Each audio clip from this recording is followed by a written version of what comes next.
Hey guys, this is Scott from Trim That Weed, and today we're going to talk about how to get rid of Boxelder bugs naturally.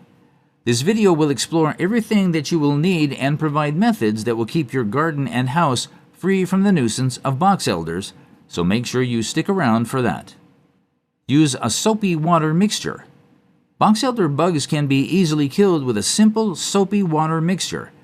It works by dissolving their exoskeleton, leaving the bugs exposed, and they will die of dehydration. Fill a spray bottle with water and add 1 tablespoon of dish soap. Spray this mixture on groups of Boxelder bugs and then sweep and dispose of them once they are dead.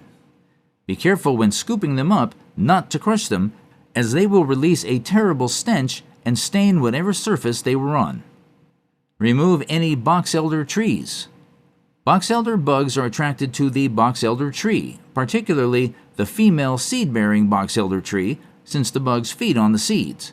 If you have the tree in your garden, consider removing it and planting another kind of tree. Alternatively, you could constantly trim, remove, or rake up any seed pods that the tree might produce. This will keep the Boxelder bugs away from your garden. Vacuuming the bugs. Whenever these bugs enter your home, one effective method of getting rid of them is vacuuming. Whenever you spot these bugs around any corner of your house, use a vacuum cleaner to vacuum them.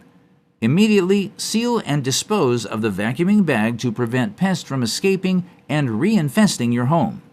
Remember to clean your vacuum cleaner's filter or any detachable parts with warm, soapy water after disposing of the bugs. Use diatomaceous earth. Diatomaceous earth is effective when dealing with Boxelder bugs. It destroys the bugs' exoskeletons, causing them to dehydrate and die. If there are Boxelder trees in your garden, apply diatomaceous earth around their roots above ground level. You can also sprinkle it around your house, particularly in entry points such as doors and windows, to keep them out. So there you have it. Boxelder bugs can be annoying, especially when they infest your garden or home. However, dealing with these unwanted bugs on your property does not have to be a challenging task. Do you have any comments or questions? Make sure you drop them below and like this video. Till next time.